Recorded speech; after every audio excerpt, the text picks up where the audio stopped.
hoje, 26 de agosto de 2014, pelo projeto de História Oral do Tribunal Regional do Trabalho, estamos entrevistando o desembargador federal do Trabalho, Luiz Francisco Guedes de Amorim. Boa tarde, doutor Luiz. Boa tarde, é um prazer estar aqui com você. Em que data e local o senhor nasceu? Eu nasci na cidade de Goiás, antiga capital do estado, em 28 de junho de 1937. Qual a origem da sua família? Seus pais são oriundos de qual estado? Meus pais são oriundos de Goiás mesmo, do estado de Goiás. A minha mãe de Palmeiras e meu pai da antiga capital. Quais atividades seus pais exerciam?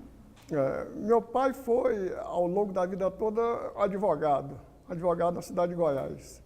Exerceu por quase 50 anos a advocacia diuturnamente em Goiás. Sua mãe? Minha mãe era de prendas domésticas, não tinha profissão. Que memória o senhor traz da sua infância, adolescência? Foi uma quadra ditosa da minha vida, né? Eu vivi momentos de intensa magia e encantamento. Eu me lembro bem, está gravado no meu coração, no baú das minhas recordações mais queridas, os momentos que eu vivi em Goiás na minha infância, adolescência e juventude. Eu me lembro bem empinando pipas nos largos da minha cidade de Goiás, eu ouvindo no coreto do jardim, lá na Praça Central, a banda da Polícia Militar com as retretas. Eu me lembro bem também de participar do footing que acontecia todas as quintas e domingos ao redor da Praça do Jardim. E era praticante de esporte, gostava muito de vôlei e de futebol. Então, foi uma infância saudável, alegre e comprometida com a amizade e aliança com os parentes e amigos. Doutor Guedes, o senhor exerceu algum tipo de trabalho durante a sua infância e adolescência? Não, eu dediquei só aos folguedos e aos estudos, né? Estudei no Colégio Santana Tradicional, Colégio de Goiás, estudei o ginásio no Liceu de Goiás e também vim para Goiânia fazer o clássico no Liceu de Goiânia. Daí fui para Belo Horizonte, onde estudei Direito na Faculdade Federal de Minas Gerais. Quando criança, adolescente, o que o senhor aspirava a ser ao tornar-se adulto? Sempre tive essa vontade de seguir a carreira do meu pai. Eu ficava frequentemente vendo meu pai estudando. Meu pai era um homem muito letrado, lia obras jurídicas em francês, dos grandes autores do Código Napoleão, e aquilo eu ficava entusiasmado, né? Então falei, essa é a carreira que eu quero seguir, é estudar, ser um advogado competente, batalhador e renomado. Qual a sua formação acadêmica? Bom, concluí a graduação em Direito em Belo Horizonte. Eu fiz a Faculdade de Direito da Universidade Federal de Minas Gerais. Em seguida, fiz diversos cursos de pós-graduação na Universidade Federal de Goiás e na Universidade Católica, em Direito Processual Civil, Direito Constitucional, Direito Processual do Trabalho, Direito Civil. Quais planos o senhor tinha em mente para o seu futuro profissional ao deixar a Faculdade de Direito? Como eu disse, eu sempre, desde pequeno, sonhei em ser um bom advogado. Um advogado de renome, um advogado altamente qualificado e reconhecido pela sociedade goiana. Mas, logo depois de formado, eu tive uma tendência de seguir a carreira diplomática. Eu tinha um professor meu que tinha saído do Itamaraty. E ele, então, nas conversas comigo, falou, uma carreira bonita, é uma carreira espinhosa, mas você vai conhecer o mundo todo, e você tem muito jeito, é conciliador. Então, eu me entusiasmei, mas por poucos meses depois, voltei ao meu antigo sonho de ser um bom profissional do direito. Enquanto advogado, como foi sua atuação na área trabalhista? Eu comecei a atuar na área trabalhista bem mais tarde. Quando eu formei, eu fui advogado no interior de Goiás. E ali é na área civil principalmente. E algumas incursões na área penal. Posteriormente, quando eu vim para Goiânia, abri o escritório e aí comecei a receber clientes na área trabalhista, clientes de empresas. Então comecei a me dedicar a esse ramo do direito. E aí me empolguei com o direito do trabalho. E aí eu comecei a me dedicar quase que inteiramente, com fervor, a esse ramo do direito.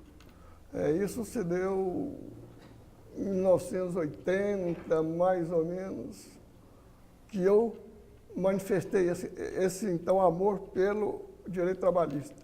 Antes era direito civil, a área principal de minha atuação.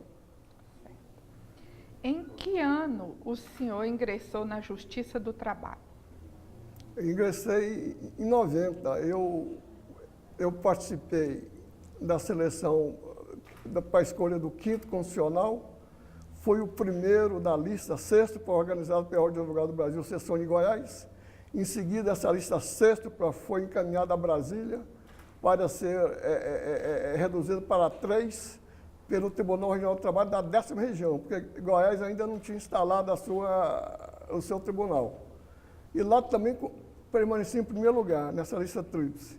E aí subiu para a presidência da República, para a escolha do nome, né? E eu tive a felicidade de ver o meu nome ungido lá, já no começo de 90, maio de 90. O que levou a escolher a magistratura? Essa também foi uma vocação que surgiu meio tardia. Eu sempre, no início, enquanto estudante, logo depois de profissional, ainda jovem, achei que o meu sonho era ser advogado, sempre advogado. Mas, em seguida, vicissitudes da vida me levaram a fazer um concurso. Em 65, eu fiz um concurso para promotor de justiça. Fui promotor de justiça. Também não me adequei bem como promotor de justiça. Larguei a promotoria de justiça e fiz concurso para a Procuradoria do Estado. Também ali fiquei algum tempo. Então vi que o meu sonho de vida era realmente a magistratura. Então, abracei a magistratura, procurei sempre ser um bom juiz, um juiz justo. Né? O presidente Getúlio Vargas referiu-se à CLT como sendo a Carta de Emancipação Econômica do Trabalhador Brasileiro. Como o senhor se posiciona diante de tal afirmativa? A minha impressão, mais do que impressão, certeza, é que jamais a legislação autocrática, autoritária, centralizada do governo Vargas premiou o trabalhador. Pelo contrário, o Vargas criou uma política histórico-social, cultural, de retirar os agentes sociais da cena trabalhista. O Vargas montou uma estratégia política e jurídica no sentido de trazer para o Estado todo o arcabouço jurídico para solucionar os conflitos do trabalho. O Vargas achava que o conflito social era uma anomia social, uma anomalia. Seria um estado patológico do organismo social. Ele acha que o Estado não podia permitir a existência de conflitos entre classes trabalhadoras e empresariais. Então, com isso, ele fez uma política estatal de repressão de movimentos operários. Vejam vocês, no Brasil o movimento operário começou a se mobilizar, a ganhar força, pressão, poder de luta, já na década 1950 para frente, enquanto que nos outros países da Europa, em 1750, com a questão operária, já surgiu essa força operária lutando por melhores condições de trabalho. A partir da questão social, que se deu com o advento da máquina a vapor na Inglaterra, nos meados do século XVIII, então a produção até então era manual, era manufaturada, poucos operários produzindo peças com as próprias mãos. E também eram artesãos que trabalhavam com as próprias mãos. Com o advento da máquina a vapor, com o tiar, a produção, então, passou a ser em massa. Com isso, exigia-se grande volume de capital.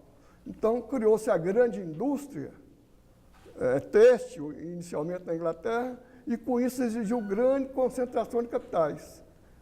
E com isso, os empregados, então, até então, artesãos e manufatureiros, foram obrigados a se deslocar para os grandes centros industriais. E ali criaram, então, aquelas vilas proletárias, sem condições de higiene, de trabalho. E aí começou, então, a reivindicação obreira. Isso em 1750. No Brasil, somente após a abolição da escravatura, que se deu em 1888, e mesmo assim, a partir de 30 é que começa um esparso incipiente movimento de levante operário, assim, um movimento que Vargas começou a controlar e a cooptar. O que é que fez Vargas para trazer o trabalhador para o seu lado? Ele criou o chamado sindicato único, sindicato oficial. Em cada município só podia haver um sindicato único. E esse sindicato tinha de se submeter à tutela e ao controle do Ministério do Trabalho, criado por Vargas. Vargas criou em 1930 o Ministério do Trabalho, criou o sindicato único e, com isso, impediu que os operários pudessem se mobilizar nas grandes empresas. Veja o que aconteceu. O sindicato único é o seguinte: por exemplo, em Goiânia, todos os comerciários que trabalham no comércio, eles deviam pertencer ao sindicato único. Ora, quem mora em Aparecida, quem mora em Goiânia, não conhece o outro colega que mora, vamos supor, a 3, 4 quarteirões lá. Então, essa falta de identidade profissional, trabalhadores do comércio que não se conheciam um ao outro, impediu de criar uma identidade profissional. Olha, eu não conheço quem trabalha no shopping, outro não conhece quem trabalha no mercado popular, e com isso Vargas, sindicato único. Isso veio acabar com a Constituição de 88. Sindicato pode ser, ter liberdade, pode ser por empresa. Veja um exemplo. Quando eu presidi esse tribunal aqui, eu fui conciliar um dissídio coletivo. De um lado, o sindicato das empresas de bares, hotéis, restaurantes e similares. De outro, a representação obreira. Mas esse dissídio coletivo abrangia cláusulas de aumento salarial para toda a categoria, quer dizer, todo mundo que trabalhava em hotéis, bares, o Castro Hotel, um hotel de Ponta de Rua, tinham de ter o mesmo salário, é um absurdo. Então, é isso que o Vargas fez, quer dizer, ele desmobilizou a classe operária. Até donos de pit dogs estavam incluídos junto com o Castro Hotel, porque era por categoria. Em toda a Goiânia só podia haver um único sindicato representando essa extensão, bares, hotéis, restaurantes e pit dogs. O que é que fez a Constituição de 88? O pit dog pode ter o seu sindicato, os bares, seus sindicatos, os hotéis, seus sindicatos, hotéis grandes, seus sindicatos, hotéis menores, seus sindicatos. É isso que dá movimento operário, força do movimento operário, quer dizer, a proximidade, o trabalho, o mesmo salário, a mesma qualidade de vida. E isso o Vargas não fez, criou o sindicato único e desmobilizou a classe. Hoje, mais de 70 anos após a consolidação das leis trabalhistas no Brasil, um grande número de trabalhadores brasileiros ainda não possuem seus direitos garantidos. Como o senhor avalia esta realidade diante da afirmativa do presidente Vargas? Essa afirmativa é de toda insatisfatória para explicar. O trabalhador ainda não adquiriu a sua maioridade econômica, nem social. É um processo de transição, há avanços democráticos. Com a Constituição de 88, houve uma mudança na melhoria das condições de vida do trabalhador. Por quê? Porque, primeiro, a Constituição de 88 é uma Constituição de feitio democrático, pluralista, que admite que não só o Estado legisla, mas também que os grupos sociais podem fazer leis para regular suas relações. O que é que fez, então, a Constituição de 88? Em primeiro lugar, desmantelou o sindicato único por categoria. Hoje, a liberdade e a autonomia. Sindicato de 2 empresas, sindicato de 3 empresas, os sindicatos é que têm autonomia, liberdade de organizar a sua estrutura. Então, não mais subordinado, atrelado ao Ministério da Indústria e Comércio. Então, isso foi o primeiro passo para a emancipação sindical. Hoje, o sindicato se reúne, formula sua pauta de reivindicações, com liberdade, com autonomia, e Vargas proibiu greve. Então, os trabalhadores, na época de Vargas, não tinham instrumento de pressão. Quando o trabalhador se recusava a sentar à mesa de negociação, não havia como chegar a uma solução desse conflito entre as classes obreiras e trabalhador. Não podia haver greve. Greve é o último instrumento de pressão. Quando todo o diálogo, toda a conciliação falha, só resta ao trabalhador a greve como instrumento de forçar o patrão a vir à mesa de negociação para restabelecer o diálogo, acertando as condições de trabalho na autocomposição dos interesses conflitantes. A ditadura instaurada no país após o golpe de 1964 impôs alguma modificação no seu modo de vida ou na sua rotina de trabalho? Impôs e grande mudança. Na época, eu era um dos líderes classistas da Ordem dos Advogados, tanto que mais tarde ainda, durante o período revolucionário, o período militar, eu fui presidente da Ordem, em 79 a 82. Então, eu participei vivamente, ativamente, desse tempo todo, de 64 até 90, quando eu vim para o tribunal, porque eu era líder classista, era um dos líderes dos advogados goianos. Eu me lembro bem que o habeas corpus, por exemplo, foi uma criação da Ordem contra a prisão ilegal de cidadãos. A Ordem se posicionou em primeiro lugar. Eu me lembro que eu trouxe a Goiás como presidente, Sobral Pinto, Paulo Brossardi, os líderes que estavam se subordinando contra a ditadura, contra essa prisão ilegal de presos. Então, houve uma mudança drástica das nossas vidas, na defesa dos interesses da população que estava sendo perseguida, torturada pelos líderes revolucionários. Então, a Ordem tomou a primeira posição. Eu me lembro que quando a dona Lida lá, eu era presidente da Ordem em Goiás, ela morreu lá numa bomba, numa carta-bomba que mandaram para a Ordem Nacional, ela abriu a carta e morreu. Nós fizemos um ato de passeata na Candelária, lá reuniu milhares de pessoas, estudantes, toda a sociedade civil e igreja, mostrando o absurdo que estava fazendo com a sociedade brasileira. Daí começou, então, esse levante que chegou nas diretas já. Fale-nos, por favor, sobre a Justiça do Trabalho, antes e após a Constituição de 1988. Antes de 88 e até 1949, 50, o trabalho é uma justiça administrativa sem autonomia, subordinada ao Estado, sob o controle do Ministério da Indústria e Comércio, Trabalho, Indústria e Comércio. Somente a partir de 49 ganhou foros de certa autonomia, que veio a se consolidar com a Constituição de 88, que trouxe notáveis avanços, não só no direito do trabalho, como a Justiça do Trabalho. A Justiça do Trabalho, a partir de 88, pelo artigo 112 do texto constitucional, foi prevista a criação de um Tribunal Regional do Trabalho, pelo menos para cada estado. Mais ainda, a Constituição de 88 foi pioneira, foi um marco histórico na inserção pela primeira vez no texto constitucional de direitos nitidamente trabalhistas.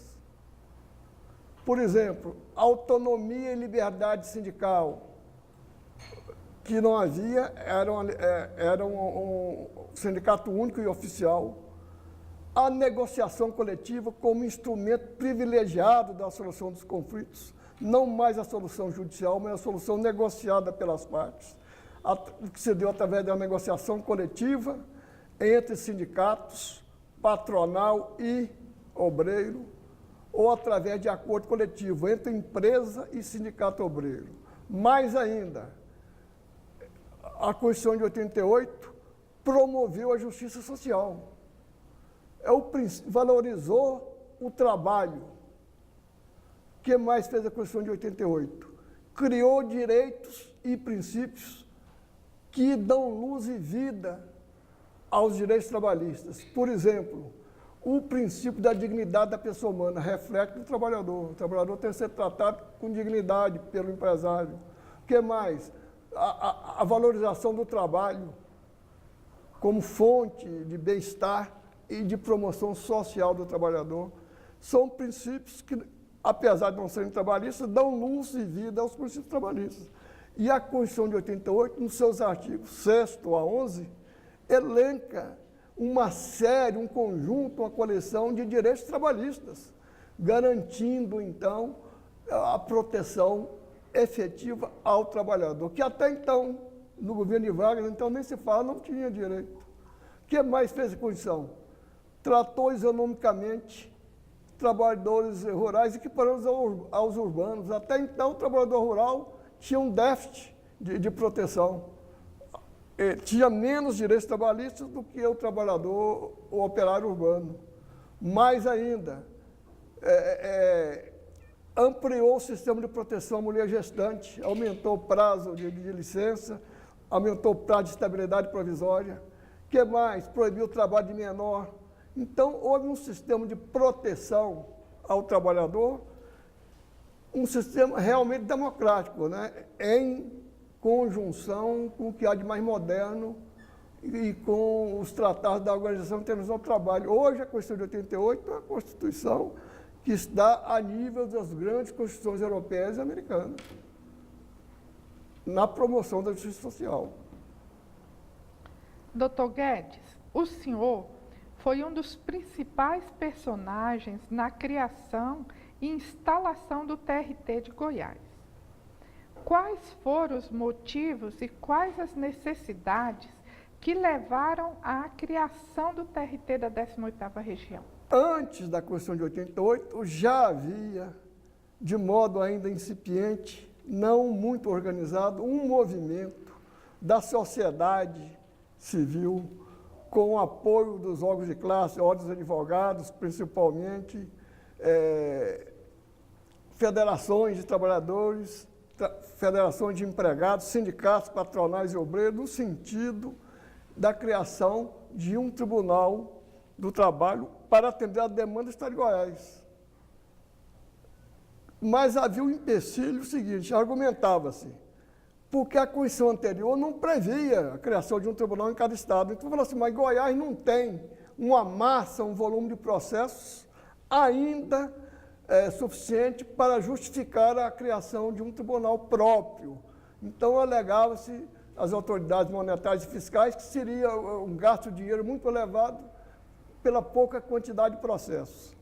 Então, esse movimento começou a ganhar força, mas sofreu esses ataques dos ministros da área econômica que não justificaria gasto com um tribunal que ainda não tinha uma massa de processo suficiente para justificar a sua criação. Com a Constituição de 88, tornou-se imperativo legal. Cada estado terá pelo menos um. Então, aí, essa luta ganhou fôlego e ganhou força. Então, houve uma mobilização geral dos trabalhadores, do patronato, da igreja, dos líderes políticos. Em primeiro lugar, foi a conversação diária com a classe política, com os parlamentares, deputados e senadores. Não vamos ficar para trás, vamos agora reunir os esforços, independente de cor político partidária, para dar a Goiás um tribunal que ele merece. Porque Brasília, que abrigava o estado de Goiás, Brasília tinha Goiás, Distrito Federal e Tocantins. Os processos de Goiás naquela época, já havia um dado estatístico que nós levantamos em 88, dos processos que passavam pelo tribunal da 10ª região, 40%, 33% a 40% eram oriundos de Goiás. Uma massa muito grande, que estavam represados. Então começou essa luta. ganhou corpo, força, então o Congresso, com dados estatísticos, e outra coisa também, a distância a ser percorrida. Eu mesmo, que era advogado trabalhista em Goiás, para fazer sustentação oral, eu tinha de ir a Brasília, o gasto, dispêndio, etc. A locomoção caríssima. Então, todas essas dificuldades, e também a massa de processos, e também o interesse de Goiás, a projeção de crescimento da sua economia, do agronegócio e da indústria, esse levantamento, esses gráficos mostrando o potencial geopolítico e econômico de Goiás, sensibilizaram os políticos e aí tomou-se a empreitada. Foi um trabalho árduo, mas que foi recompensado. Aqui em Goiás, eu lembro, havia alguns juízes que tomaram na frente disso. Eu cito aqui, não é desmerecendo demais, o Enio Galarça, juiz, ele era titulado de uma vara aqui, acho que é a quarta vara aqui. Ele mobilizou os juízes, as federações foram mobilizadas, a Ordem dos Advogados foi mobilizada, e eu participei dessa mobilização. Então, foi um concerto da sociedade civil, das entidades representativas da sociedade civil, no sentido de se criar em Goiás um tribunal do trabalho para suprir a demanda que se fazia necessária. E esse trabalho foi exitoso, criou-se um tribunal que foi instalado aqui em novembro de 89. Quais foram as dificuldades enfrentadas? Houve manifestação contrária à instalação do TRT de Goiás? Houve. Num primeiro momento, antes da Constituição, houve uma resistência forte, principalmente do Tesouro Nacional. As autoridades monetárias, em conversa com os parlamentares, lá, não há possibilidade, o Tesouro não pode. Isso aí, porque Goiás não tinha força política ainda para exigir, como os Estados maiores da Federação exigiram. Apesar de não haver previsão constitucional de um tribunal para cada estado, eles, com a força política que tinham, conseguiram. E Goiás, não. Então, com a edição da Constituição de 88, começou esse movimento, mostrando que esse argumento que a massa de processo não justificava, alegou-se com dados estatísticos, levantamento da economia, do setor agronegócio, das indústrias e tudo, o potencial de crescimento. Aí foram arrefecendo as críticas. E chegou-se num estágio, então, que o projeto estava maduro para ser votado, transformando na lei de criação do tribunal. O senhor lembra como foi definida a composição do novo tribunal? Lembro perfeitamente. O tribunal era composto de 8. Naquele tempo, os juízes chamavam juízes togados do tribunal. Não eram desembargadores federais de trabalho, não. Eram juízes, tinham juízes do trabalho, que era o primeiro grau, e juízes do tribunal, juízes do trabalho, e nós éramos juízes do tribunal. Éramos 8. Primeiramente foram nomeados os juízes Otávio Maldonado e Sebastião Renato de Paiva, oriundos da 10ª região. Então, naquele tempo, podiam concorrer a esse cargo todos que integravam a 10ª região, os de Brasília e os de Goiás. Então, concorreram Otávio Maldonado, Sebastião Renato, vieram. O Maldonado que veio pelo critério de antiguidade, Sebastião Renato não me lembro. Vieram também os juízes daqui que estavam em Goiás, mas também Alba era juiz em Goiás. Então vieram Sebastião Maldonado e Sebastião Renato de Brasília, era juiz de Brasília. O Platão tinha sido juiz aqui, estava lá na Justiça de Brasília. A Alba estava em Catalão. 4. Eu, pelo quinto constitucional, eu fui o terceiro a ser nomeado. Depois vieram Platão e Alba. E os 2 juízes classistas, né? O Norton e o Josias. E a 8ª vaga destinada ao Ministério Público levou anos a ser preenchida, porque houve uma briga do Ministério Público. Houve lista feita, e essa lista houve problemas com ela, alguns recorreram, foi para a Justiça, foi para o Supremo, quem podia entrar, quem não podia. Uns 3 anos ficou a 8ª vaga destinada ao Ministério Público da hora vaga. E nós aproveitamos e convocamos o juiz Enio para funcionar. O Enio funcionou desde o começo, até o preenchimento da vaga pelo Ministério Público do Trabalho. O senhor se tornou o primeiro presidente eleito do TRT-18, com mandato normal de 2 anos, entre janeiro de 91 a janeiro de 93. Sua eleição foi fruto da generosidade dos ilustres colegas e também uma homenagem ao povo de Goiás, haja vista a abnegada desistência de 2 juízes mais antigos, que são os doutores Otávio Maldonado e Sebastião Renato. Por favor, fale-nos sobre isso. Há uma tradição, uma cultura, que na composição dos tribunais observa-se, isso não é regra regimental, mas é uma tradição que vem sendo obedecida entre os pares, de que os juízes mais antigos ocupam a presidência e, na ordem de antiguidade. Então, o segundo mais antigo, o terceiro mais antigo. Eu seria o terceiro, se obedecida essa tradição dos tribunais. Eu penso que o juiz Otávio Maldonado e o Sebastião Renato, que eram mineiros, estavam em Brasília e não tinham esse juiz em Goiás, pensaram, o Guedes é goiano, exerceu funções políticas, exerceu funções administrativas. No momento, deve-se a isso. Também uma homenagem ao povo de Goiás. No tribunal em Goiás, eles acharam que deviam homenagear tanto a terra quanto o povo, elegendo um goiano. Realmente foi um desprendimento, um gesto de grandeza, que me sensibilizou. E parece-me que os demais apoiaram.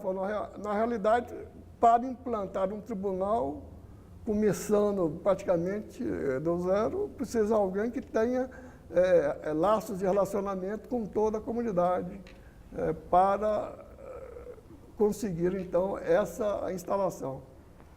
Dr. Guedes, simultaneamente com a prestação jurisdicional, como primeiro presidente, o senhor teve inúmeros desafios. O primeiro concurso público para o cargo de juiz de trabalho, aprovação em caráter provisório do regimento interno do tribunal, introdução de emenda à despesa no orçamento da União para 1992, estruturação de secretarias e serviços auxiliares que integram a organização TRT-18, introdução à informática. Havia muita coisa para se fazer, não é mesmo? Fale-nos sobre isso. Realmente, ao assumir a direção deste tribunal, havia uma defasagem geral. Então, eu abri uma luta em 3 frentes. A primeira frente foi achar mecanismos para eliminar o déficit de juízes da região. Ao instalar-se o tribunal, havia apenas, em toda a região, 9 juntas de conciliação e julgamento funcionando e 6 juntas criadas em 89, mas ainda não instaladas por falta de verba orçamentária. A minha primeira preocupação foi conseguir dotação orçamentária, aporte financeiro para instalar as 6 juntas criadas. Havia um déficit muito grande de juízes, 6 juízes apenas para atender as 9 juntas de conciliação e julgamento e nenhum juiz substituto. Tomei como primeira providência, antes da realização de concursos públicos para suprir o déficit da judicatura, fui a Brasília e consegui, por empréstimo do Tribunal Regional do Trabalho da 10ª região, 3 juízes substitutos para atuar em Goiás. Mas havia necessidade, para atender a demanda cada vez maior de processos e anseios dos judicionados, de expandir os órgãos judiciais trabalhistas. Então, logo no começo do meu mandato, ainda em 91, com base em dados estatísticos, levantamentos feitos dentro do tribunal, elaboramos um projeto expansionista da Justiça do Trabalho, prevendo a criação de 16 novas juntas de conciliação de julgamento em todo o estado de Goiás.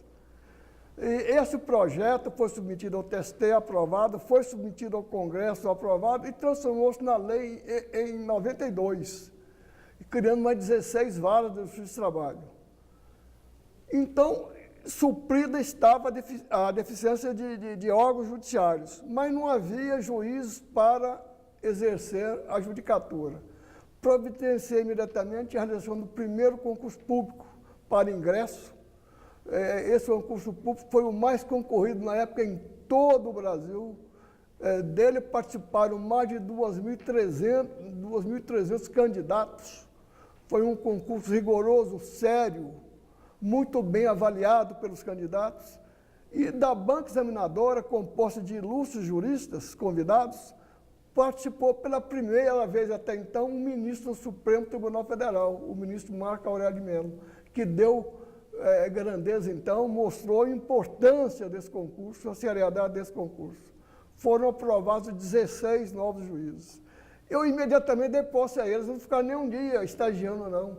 Encaminhei para as diversas varas instaladas e, em seguida, já comecei a elaborar um projeto para a realização de um segundo concurso público, que também foi feito e aprovado mais 16 juízes, também que foram imediatamente, não tiveram nem estágio para treinamento, imediatamente já foram designados para atuar nas varas recém-criadas.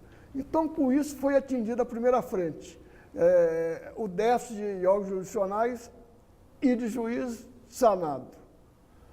Uma segunda frente, havia funcionários de gabarito, funcionários concursados, de excelente nível intelectual, mas que não tinham treinamento. Então, o primeiro problema sério é treinar esse pessoal para assumir as funções para as quais eles tinham sido nomeados. Foi um trabalho também de treinamento feito também, propiciando condições de eles exercerem as suas funções. Como ainda com esse pessoal havia carência de novos servidores, e até que se realizasse novo concurso para preenchimento dessas vagas, foram cedidos pelo governo do Estado servidores para atender essas demandas. Com isso, deu-se também, em parte, atendimento a essa demanda também de funcionários que, com maior boa vontade, com um trabalho cansativo, em tempo recorde, aprenderam as novas funções, a atribuição de seus cargos. E, finalmente, o espaço físico. O tribunal, quando criado, seus órgãos funcionavam em 5 espaços descontínuos, afastados, acanhados, longe um do outro. Então, havia necessidade de se criar uma lógica para arranjar um espaço condigno para a atuação da junta. Então, consegui também uma emenda orçamentária em 92, prevendo um aporte de dinheiro para a aquisição de um imóvel que pudesse abrigar todas as dependências dos órgãos trabalhistas. Conseguimos isso, foi feita uma reforma do espaço e se instalou, então, o tribunal, o primeiro grau, o segundo grau, os serviços auxiliares, em instalações realmente condignas para a natureza do trabalho. E, finalmente, a área de informática. Com relação à informática, houve uma omissão imperdoável do legislador ao elaborar a lei que criou o TRT da 18ª região. Não se previu ali a área de informática, e muito menos quadro próprio, corpo especializado de servidores para atuar na área. Imediatamente providenciamos, criamos uma comissão geral de informática, com servidores tirados de outras funções do quadro próprio do tribunal e com outros servidores requisitados de outros órgãos da administração. E com isso pudemos, com esse quadro de servidores treinados para isso, criar um sistema de informática que funcionou. E já no começo desse funcionamento, nós já tínhamos a informática ligada ao TST e conseguimos, então, realmente conectarmos com os tribunais de e com todo o pessoal, elaboração de folha de pagamento, contatos com os demais tribunais, e o serviço saiu a contento até que se criou, em outra lei, quadro próprio de servidores especializados. E hoje a informática do tribunal é exemplo. Quer dizer, outras administrações ousadas, criativas, também contribuíram para que hoje a área de informática seja uma das melhores dos órgãos judiciais existentes no país. O senhor foi o responsável pela nomeação de 44 juízes classistas. Na sua opinião, qual foi o papel deles na construção da Justiça Trabalhista de Goiás?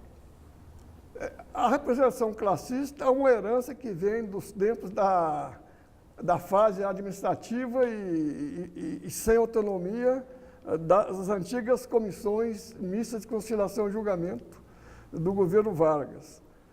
E elas, em 1939, foram mantidas e também reproduzidas nas constituições subsequentes. O que fizemos?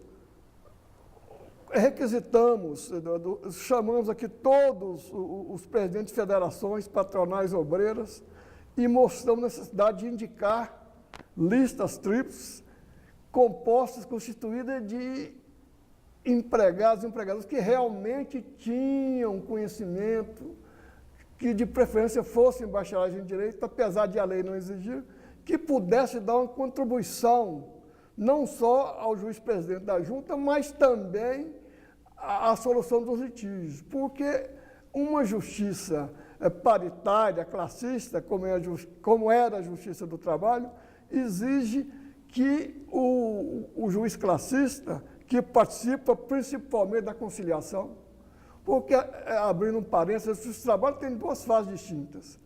O objetivo primordial da Justiça do Trabalho não é julgar, é conciliar. Porque uma solução negociada é melhor do que a melhor solução jurídica. Então, o que se quer é a autocomposição pela conciliação.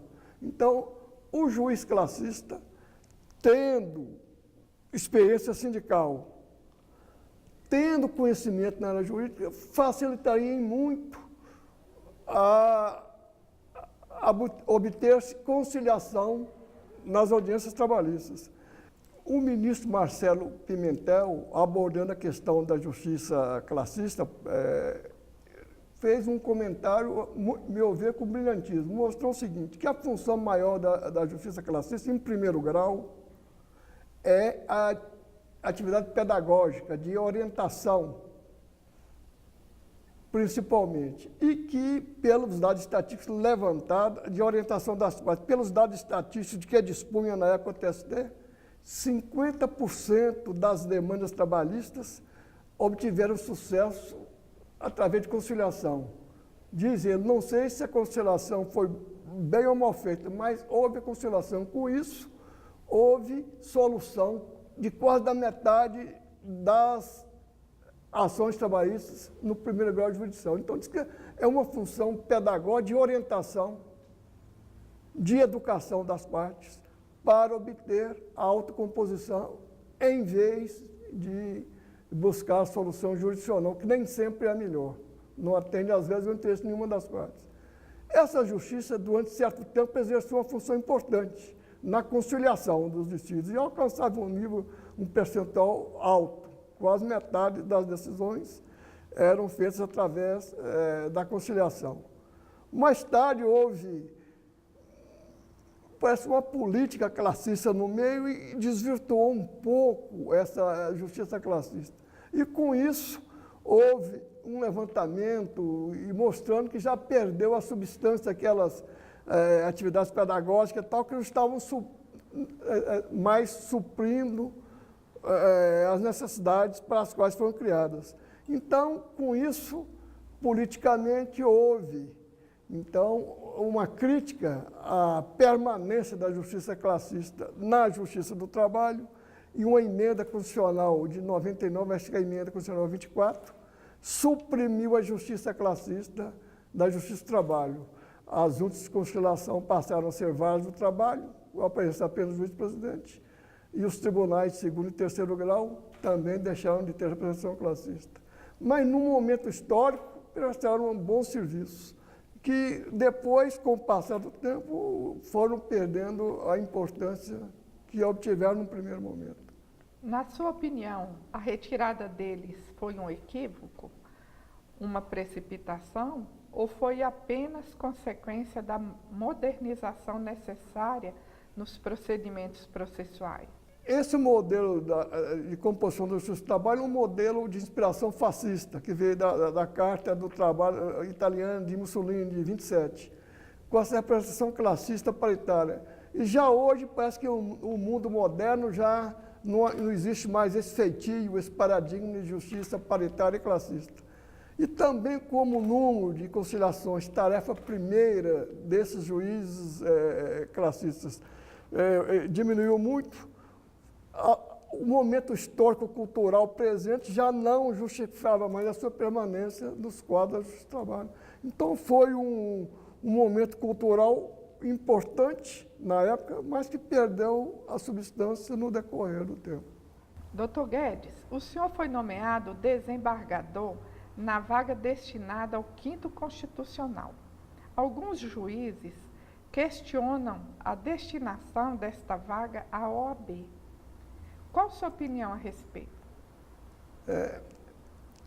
Esse é um lobby que os magistrados fazem, não só os magistrados trabalhistas, mas os magistrados das demais justiças, né? A federal, a estadual, quanto à vaga reservada ao 5º Constitucional. Porque entendem que a vaga seria deles, são juízes de carreira, que entraram e seguiram todos os degraus da jurisdição.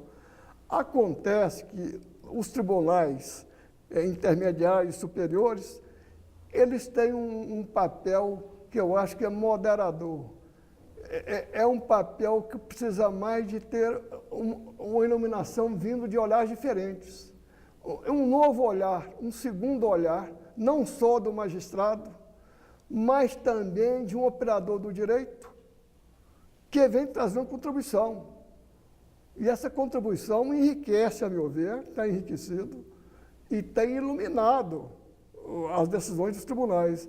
É um olhar diferente, não é um olhar só do magistrado, é um olhar do advogado que passa a ser magistrado, é um olhar do promotor que passa a ser magistrado, que traz contribuições.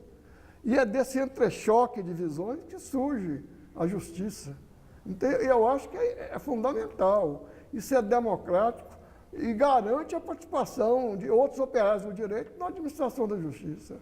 Eu tenho a impressão que essa resistência do juiz se deve mais a isso, a que, com a permanência do constitucional, algumas vagas que seriam da magistratura, eles não têm, eles perdem essas vagas.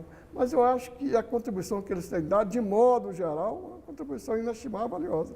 São olhares diferentes de atores sociais do mundo jurídico, que veem a norma com um olhar diferente, com um olhar novo, e isso, a meu ver, enriquece o debate na interpretação do direito. Eu acho que realmente é uma instituição, a meu ver, que deve ficar, veio para ficar. Como o senhor via a relação da sociedade goiana com a justiça do trabalho que outrora se implantava? O empresariado, de um modo geral, via com desconfiança a justiça do trabalho, achava que a justiça do trabalho, nos seus primórdios, era uma justiça voltada para a proteção exclusiva do obreiro. Mas essa visão é uma visão deformada. O que na realidade existe não é o juiz favorável ao obreiro, que existe uma legislação protetiva do obreiro. Quem protege o obreiro é a lei, através de vários princípios, da intangibilidade salarial, a renunciabilidade de direitos. Quer dizer, a lei protege a parte mais fraca da relação de emprego. Se na relação entre capital e trabalho, na relação jurídica, prevalece o capital, a lei favorece para compensar o hipossuficiente. Quem que é o hipossuficiente na relação de emprego? O trabalhador, sujeito às ordens, ao salário, ao comando do empregador. Então, a lei trabalhista veio para dar uma proteção, uma tutela aos direitos trabalhistas do empregado para compensar o poder que o empregador tem na relação de emprego, sobre o que o empresário tem sobre o trabalhador. Então, hoje não existe mais juiz protege. Quem protege o trabalhador, a lei do trabalho que veio em proteção do trabalhador, porque é o mais fraco em relação econômica. Doutor Guedes, o estado de Goiás, até pouco tempo atrás, era considerado um dos estados mais atrasados da União. No entanto, o TRT de Goiás, um dos mais jovens do Brasil, é considerado um dos melhores do país, servindo até de modelo para outros regionais. O que se deve a isso? Em primeiro lugar, é o problema econômico e social. Goiás teve um avanço, principalmente na área do agronegócio, porque o Goiás era e ainda é uma economia nitidamente voltada mais para o agronegócio. E métodos tradicionais. Hoje a tecnologia já invadiu o agronegócio, hoje Goiás é líder, tanto na pecuária quanto na lavoura. Mecanismos técnicos, informatização das fazendas. Então houve um avanço no campo considerável. Aquele atraso que havia no campo, aquela relação, desapareceu com o avanço da tecnologia. Hoje Goiás é um estado exportador. De grãos, de gado, de carne. Então, é um dos alicerces, ou é a alavanca da economia nacional. E a indústria goiana, que era incipiente, começou a transformar-se, a adquirir know-how e hoje também está em pé de igualdade com as indústrias maiores do Brasil. Com esse avanço do setor agrícola, do setor rural e do setor urbano, Goiás começou a ter receita, renda e se projetou. E a Justiça do Trabalho em Goiás é uma justiça nova, mas veio sem problemas. A Justiça do Trabalho em Goiás veio já comprometida em ser moderna, ágil, eficiente, dar resposta às soluções a tempo e a hora, num prazo razoável de duração. E isso tem sido feito.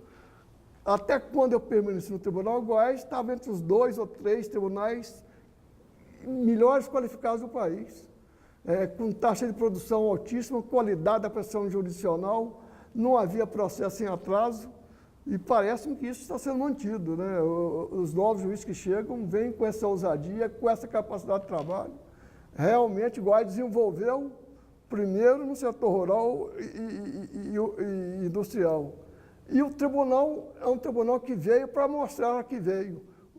Moderno, ágil, eficiente, comprometido com a justiça social e comprometido com os anseios da população. Solução rápida aos litígios, para trazer a paz social no seio da sociedade. A Justiça do Trabalho hoje é a justiça mais célere do Brasil e também a mais respeitada. Isso se deve a seu fácil acesso pela população. Esperava que chegasse a tal ponto? A Justiça do Trabalho é hoje a justiça mais acreditada do país.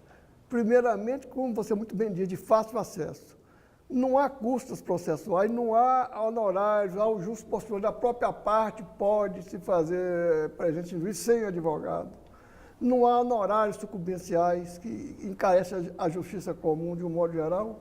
E outra coisa, a Justiça do Trabalho é séria porque os seus prazos são bem menores, os prazos de contestação, os prazos para recurso são bem menores do que os da Justiça Comum.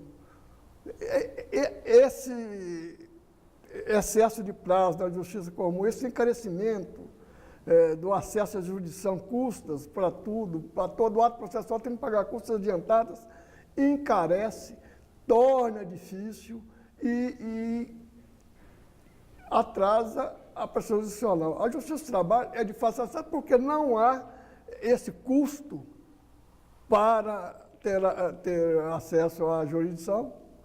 O empregado pode comparecer pessoalmente. O empregado, se sucumbente, ele não paga honorários, não paga custos processuais. E por tudo e a rapidez com que se julga. Hoje a pauta do tribunal, em 90 dias, uma ação entrou, já está no tribunal sendo julgada. Como o senhor enxerga o futuro da Justiça do Trabalho de Goiás? É uma justiça que vai crescer ainda mais, porque o Estado de Goiás está se projetando no cenário nacional, tanto no setor agropecuário como no setor industrial, e com isso a demanda vai ser crescente, né? A relação entre o trabalho e o capital é sempre conflituosa, sempre vai haver conflito. Com o crescimento do parque industrial e com o crescimento do agronegócio no nosso estado, a tendência é crescer, mas o tribunal parece estar muito bem aparelhado, tanto no aspecto humano quanto no material, para atender essas demandas que irão surgir. Na sua opinião, qual foi sua maior contribuição como magistrado em sua trajetória na Justiça do Trabalho em Goiás? Eu acho que a minha atuação foi primeiro para a implantação efetiva da justiça, né?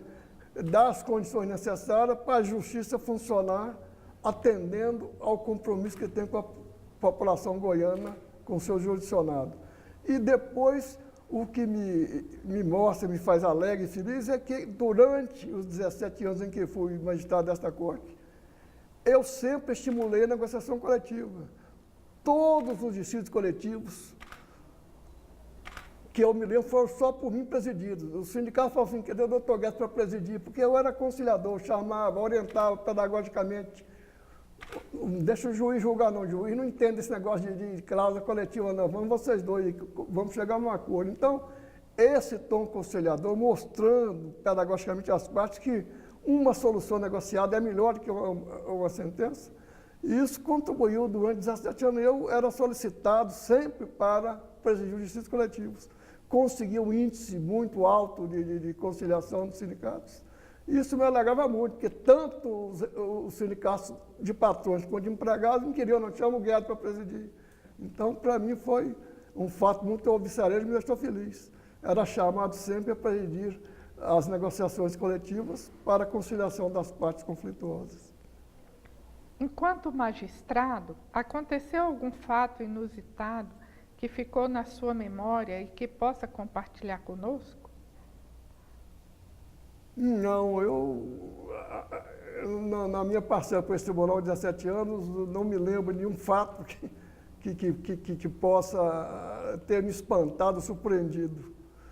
Eu acho que a Justiça do Trabalho é uma justiça de altíssimo nível aqui em Goiás, de excelentes juízes. Não vejo, assim, nada que me tenha despertado a atenção maior, não. Doutor Guedes, o senhor foi advogado, procurador do Estado, professor universitário e desembargador do TRT da 18ª Região. Diante de tantas conquistas, o senhor diria que sua missão profissional foi devidamente cumprida ou ficou algum objetivo não alcançado?